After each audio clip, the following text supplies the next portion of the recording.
Halo teman-teman. Halo. Halo, halo. Kembali lagi di Ruang Ngobrol. Kali ini aku Jojo dan Hans. Kami akan membahas satu komik Jepang atau manga terbitannya MNC ya dan Akasha dari Your Beloved Inyo Asano. Asano. Judulnya adalah Before Dawn Before Dawn and the End of the World. Ini dari segi fisik dan cover ini mirip dengan judul sebelumnya yaitu Solanin ya.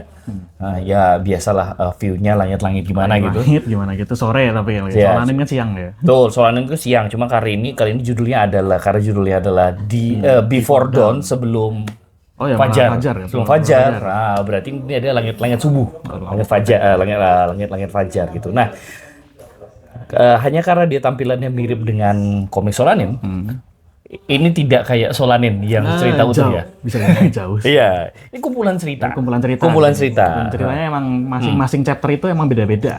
Nggak nyambung, nggak bener-bener nyambung sama satu lain sih.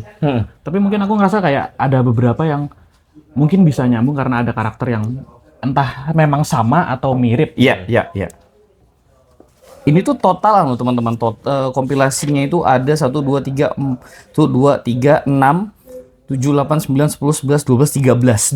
Ada 13 cerita dan 2 cerita di akhir itu cuma sketch. Cuma sketch pendek gitu.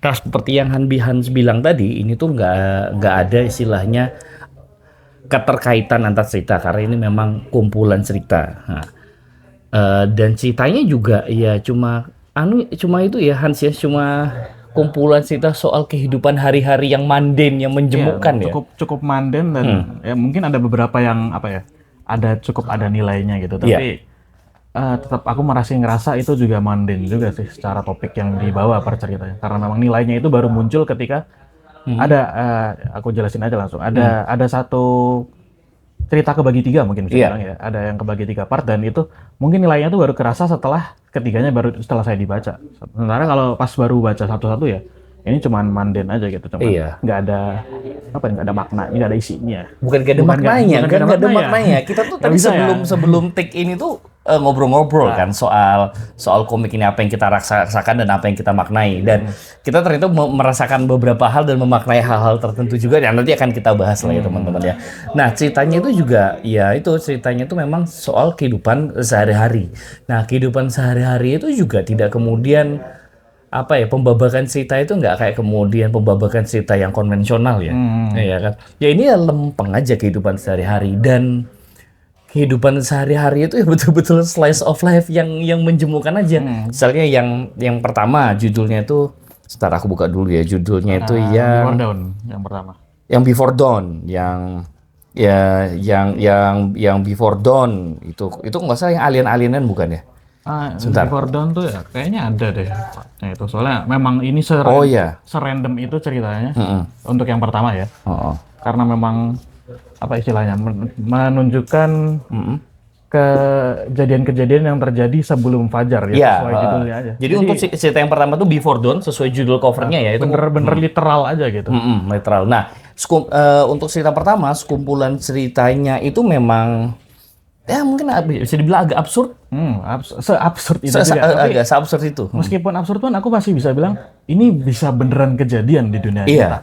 Dan aku ngerasa itu juga sesuatu yang menarik dari ini Asano karena dia membuat sesuatu yang bisa beneran kejadian itu bener kerasa beneran. Karena kadang tuh kita ngerasa kalau misalkan kita aku mau membuat sesuatu yang kejadian sehari-hari nih, itu terasa fiksinya, terasa dibuat-buat. Iya. Tapi di sini bener-bener terasa ini mungkin karena nihilitasnya sendiri.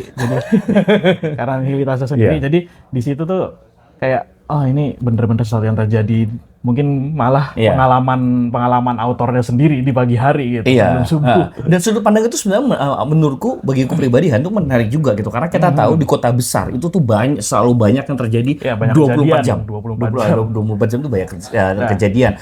Ini masalahnya dipersempit lagi spesifik sebelum Fajar. Sebelum Fajar. Subuh. Dan itu pun udah ini bisa seabsurd ini apa kesannya kayak banyak banget yang kita lewatkan gitu loh di kehidupan ini. Dan aku juga di cerita pertama yang aku suka itu tuh adalah gimana kemudian cerita itu digambarkan secara visual. Walaupun di sini ceritanya itu tidak ada keterkaitannya sama sekali, cenderung random, tapi transisi visualnya itu tuh cukup filmis kayak gitu loh. Jadi randomnya itu secara estetika tidak terhubung dengan random. Jadi itu tuh bener-bener dari cerita 1 langsung dilempar ke cerita 2. Ini kita masih ngomongin yang chapter 1 ya. Chapter 1. Karena memang sebanyak itu sebanyak itu isinya di situ.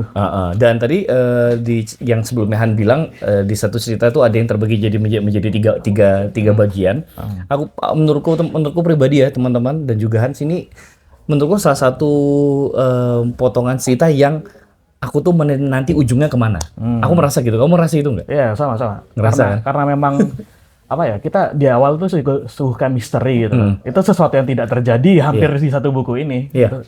Misterinya tuh nggak yang muluk-muluk, cuma ada keluarga yang komunikasi itu mulai falling apart dan tiba-tiba ada bapaknya. Dia di-teasing dari awal bapaknya itu mengatakan suatu di pagi hari dan penggambaran tuh kayak misterius banget loh. Cuma bapaknya membelakangi kamera terus ada mengucapkan sesuatu terus udah, dan itu tuh menjadi tema yang berulang gitu. Nah, itu dia dan itu pun karena memang ditunjukkan dari perspektif masing-masing keluarga, itu tuh jadi menarik banget karena ini mereka punya pandangan yang berbeda dan cara mereka merespon kejadian itu pun berbeda-beda. Yang akhirnya ternyata menunjukkan kalau mereka itu sebenarnya salah. Iya. Mereka salah menafsirkan gitu. Iya. Dan ujung ceritanya apa? Enggak ada. Ini memang khasnya aja. Ini tuh memang ya. Jadi penceritaannya itu khasnya khasnya banget ya. Khas banget ya gitu loh, bahwa konflik-konflik yang dirasakan dan dialami setiap hari itu tuh nggak kemudian selalu berujung menjadi sesuatu. Maksudnya berujungnya tuh nggak mesti berujung jadi konflik yang baru, nggak kemudian berujung menjadi sebuah pencerahan, nggak kemudian juga berujung menjadi solusi. Ya kadang kita ya ketika merasakan dan mengalami sesuatu, ya merasakan dan mengalami sesuatu aja sih. Nggak berujung jadi apapun. Apa ya kesan? Ini tuh bener-bener terkesan kayak ini bener-bener kehidupan sehari-hari yang kita alami seperti biasa ya, karena mungkin kalau sebagian dari kita bangun kerja terus pulang tidur ya udah begitu aja. Iya. Kesannya kayak gitu aja dan sama bisa dibawakan menjadi sebuah cerita gitu. Iya, itu sepanjang komik ini ya, dari berbagai macam cerita itu tuh aku pikir benang merah yang bisa dimakna itu ada itu tadi, kejemuan kehidupan sehari-hari.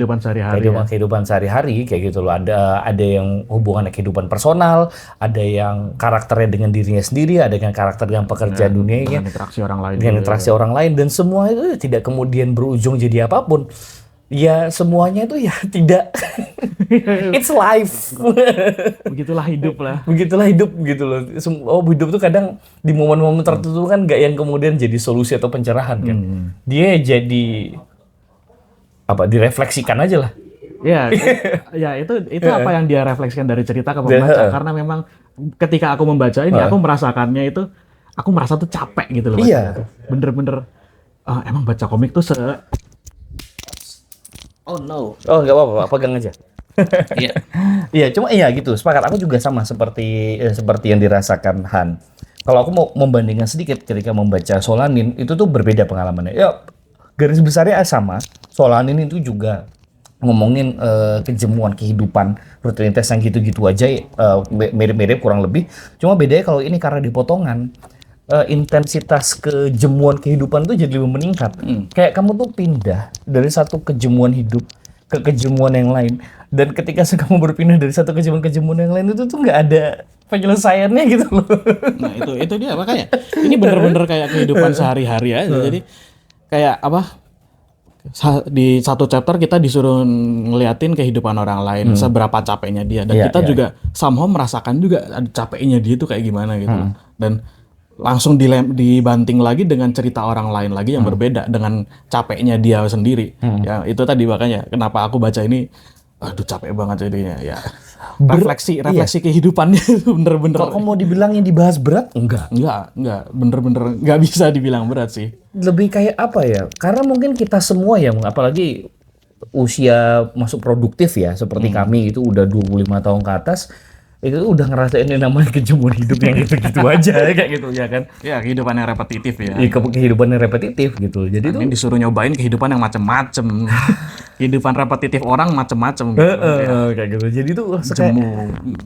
kita tuh bisa relate tapi juga ikut merasakan apa yang karakter-karakter rasakan. Jadi itu ya membacanya itu antara bagus, ceritanya bagus, tapi di sisi yang bersamaan tuh saking bagusnya storytellingnya Inio Asano itu jadi kayak ada nggak sih orang di dunia ini baca Inio Asano bisa maraton tahan gitu 3 jam, 4 jam, ada nggak?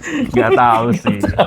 Nggak tahu sih. Tapi ya memang ini baca satu aja udah capek gitu. Iya. Memang. Sama itu Han, aku satu lagi yang aku suka dari komik ini tuh adalah ada satu cerita di mana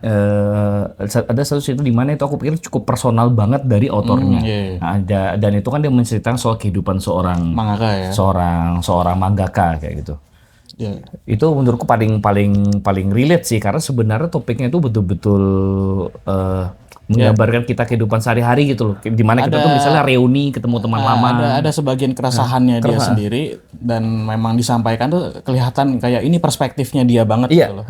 Bagaimana dia menghadapi hidup dia sebagai mangaka gitu. Dan mungkin ya ada bagian dari personal experience dari autornya sendiri ya. Iya, aku tuh kan teman-teman bukan kemudian tipe pembaca yang ketika sudah membaca beberapa karya dari sebuah autor itu kemudian pengen mengulik gimana sih pertama penampakannya autornya sama gimana kemudian dia menjalani kehidupan, intinya kehidupan yang lebih pribadi. Aku tuh bukan tipe orang yang kayak gitu. Kan ada tuh ya kayak gitu. Ada, pasti ada kan. Nah, ketika aku membaca bagian yang satu itu, aku tuh langsung jadi kebayang apa ini tuh jangan-jangan refleksi kehidupannya autor ya. Gitu. Dia pengen apa kayak nulis diary-nya sendiri gitu loh. Ini jadinya kalau dia bikin diary mungkin kayak gini jadinya. Iya, karena sebelumnya kan aku sudah pernah membaca Solanin membaca Solanin, kemudian lanjut membaca ini, aku tuh jadi bertanya-tanya, Inio Asano tuh sebenarnya tuh orangnya gimana sih kayak gitu loh. Maksudnya dia tuh aku melihatnya mungkin dia sudah full dengan hidupnya, akhirnya dia melimpahkannya ke media komiknya. Gimana sih dia tuh kemudian menjalani hari-hari, gimana kemudian dia berpikir, gimana kemudian mentranslasikan isi pikiran itu menjadi karya. Nah, begitu membaca itu tuh kan, aku tuh langsung kayak apa jangan-jangan ini dia ya.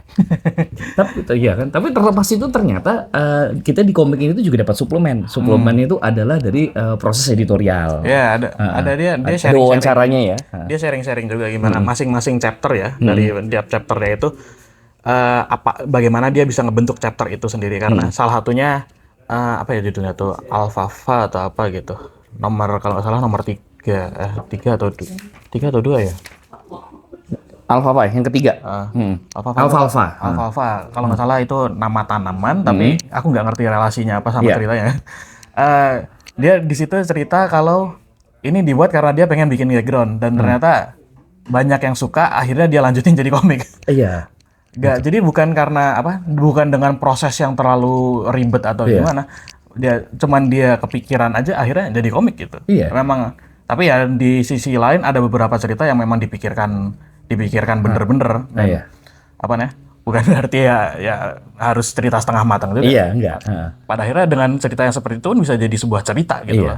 Bahkan ada juga cerita yang dia merasa itu terlalu menjemukan. Aku nggak yakin pembacaku suka. Nah. Tapi diceritakan di sini bahwa editornya itu kemudian mendorong. Malah editornya pengen mendorong karena bisa jadi ini memang ada segmen pembacanya. Ada segmen pembaca yang suka kayak gitu dan istilahnya apa ya bisa bahasanya itu ada aku bisa bilang kebuntuannya Inio Asano dalam membuat cerita yang dia ceritakan di sini, bisa dibilang kebuntuan nggak sih? Buat tipe orang yang bikin cerita gini-gini sih aku nggak ngerasa dia buntu sih. Bukan ya. Tapi nah itu dia teman-teman. Han itu kan seorang kreator, dia tidak merasa itu kebuntuan. Aku yang ngebaca ini, aku merasa ini orang ini kayak itu loh, kayaknya satu saat banyak yang di saat yang bersamaan dia tuh banyak yang dipikirkan, banyak ide ya. Di sisi yang lain itu tuh kayak buntu menelurkannya tuh dengan cara seperti apa lagi. Nah, tapi kemudian dia dapat dorongan editor, karena bisa jadi ada pembaca yang suka dan terbukti benar ada yang suka. Segmen pembacanya sendiri. Ada segmen pembacanya sendiri. Namanya nggak mungkin sebesar ini kalau nggak ada segmen pembacanya. Iya, kayak gitu. Dan dari hasilnya catatan proses editorialnya dia editorial itu juga kita jadi ngerti terutama sih aku pribadi ya temen aku tuh jadi ngerti gitu loh. Oh ternyata ini Asano tipe orang tuh yang pemikir sekali dan memang pemikirannya tuh ya memang soal refleksi dan kontemplasi kehidupan sehari-hari aja sih teman-teman. Mungkin ya emang dia berkaca dari kehidupannya sendiri sih. Tapi ya justru memang apa ya dari sisi kreator ya mungkin memang apa yang deket tuh lebih enak gitu loh buat diproses gitu loh. Iya. Dan aku pikir pengalaman personal yang jadi bahan bakarnya Inio Asano itu di sini juga itu yang membuat kemudian pengalaman kejemuan itu tuh bisa ditangkap secara visual gitu. Kan di sini dia gambarnya bisa ya jelas realis kayak gitu. Dan detail juga detail juga kayak gitu. Dan itu tuh menjadi sebuah kekuatan untuk kemudian pembaca tuh ngerti soal kejemuan. Kalau misalnya mungkin gambarnya terlalu fantasi terlalu fantasi gitu kan mungkin kita nggak bisa relate karena bukan dunia kita. Nah, karena gambarnya iya kan? Kebetulan karena realis. Karena realis jadi makin depresi. Kita makin immerse lah. Dan ini ya, yang aku suka dari Inio Asano tuh gimana kemudian dia menggambarkan kehidupan urban sama lanskap alam itu tuh bukan sebagai sesuatu yang apa ya? Pertama bukan sesuatu yang kotor atau berantakan, tapi apa adanya penggambarannya. Sangnya apa ada yang kita ngeliat itu tuh stres. Ya karena kita mungkin ada sebagian dari kita yang baca komik itu aku pengen pelarian dari dunia nih. Baca komik ini tuh ini mah dunia kita biasanya. Iya. Meskipun ya ini settingnya Jepang ya, tapi ya kayak ya ini sama aja kayak dunia gitu loh. Capek juga pada akhirnya bacanya. Kau butuh berapa lama menghabiskan ini? Sebelumnya tuh aku udah baca setengah, tapi ternyata cara baca aku salah. Soalnya aku belum menyadari kalau ini tuh antologi dengan cerita yang terpisah-pisah. Jadi aku baca semua kayak gas aja semua dengan persepsi ini semuanya nyambung gitu. Tapi ternyata loh, kok ceritanya begini, ini kemana sih maunya? Iya. Nah setelah baca kedua kalinya, oh ternyata gini maksudnya. Aku tuh istirahat 3 kali baca ini, istirahat 3 kali. Jadi di potongan cerita ini aku buka daftar isinya dulu. Udah kayak sekolah ya, ngomong istirahat dia. Istirahat 3 kali. Pertama tuh dapat Before Dawn tuh aku kehook banget karena visualnya kan transisinya seabsurd itu. Masuk alfa-alfa nih udah mulai ternyata pisahannya ternyata ini pisahannya kayak gini. Habis itu masuk ke Sunday 6:30 PM. Nah, itu kan dapat 3 potongan cerita. Nah, itu mulai kehook lagi karena nih ada misterinya kan. Aku pengen ini dia ke arah mana. Begitu itu selesai masuk ke Daily Life and Melancholy of Super Delusional Ako. Lanjut ke sini karena ini pendek. Nah habis dari sini, habis dari bagian chapter itu aku langsung notice, oh ini kayak habis ini kan ceritanya itu potongan lagi istirahat. Istirahat baca, istirahat baca lagi gitu. Cara komposisinya kayaknya dipikir juga sih ya. Iya. Siapa alur membaca kan? Alur membaca ya. Gitu sih. Ada lagi nggak sih kan? Mau kamu tambahin? Ini sih mungkin aku. Tapi kayaknya ini agak di luar konteks juga sih. Aku masih penasaran soal judul ya sebenarnya. Iya. Soalnya kan ini sebenarnya judul cover Before Dawn and apa sih? Itu lengkapnya tuh. Before Dawn and the End of the World. The End of the World. Itu kan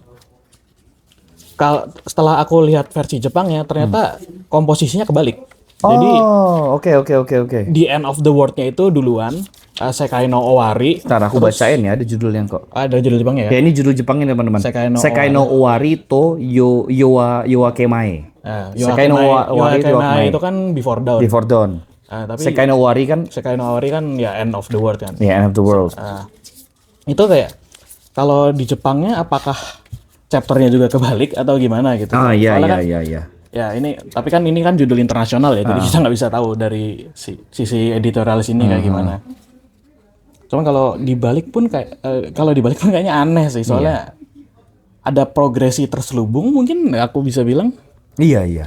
Kayak Before Dawn itu tuh kan Before Dawn itu kan awalnya hari. Iya, awal hari. Terus tiba-tiba End of the World kan ya harinya selesai lah. Iya.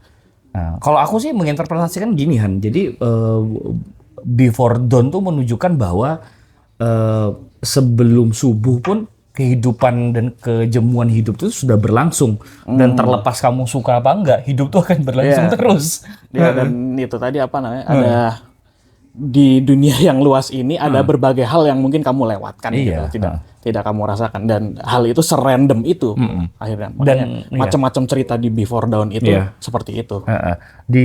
Untuk bagian End of the World kan terakhir kan bagian End of the World kan. Apakah mungkin itu bisa diartikan sebagai ya akhir dari ya duniamu sendiri. Kehidupan secara pribadi. Akhir hari aja. Akhir hari. Karena aku pertama baca expect-nya, oh ini nanti kiamat nih ceritanya nih. Malah sebelum aku tahu kalau judul itu nyambung, aku pikir oh ini nyeritain paginya gimana, siangnya kiamat gitu. Tapi ternyata ternyata ya itu jauh terpisah berapa chapter dan bukan maknanya juga bukan begitu juga, hanya mungkin ya mengakhiri hari aja gitu. Iya, sama-sama seperti yang Han bilang, aku kemakan gara-gara yang pertama Before Dawn-nya itu absurd. Nah, itu. Ada aliennya soalnya. Ada alien.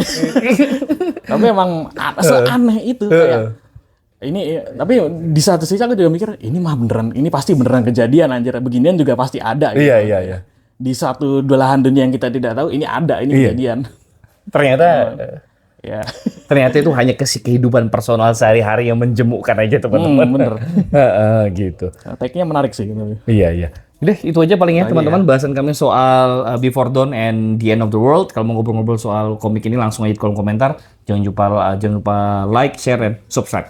Sampai jumpa lagi di obrolan komik Jepang berikutnya. Dah. Dadah.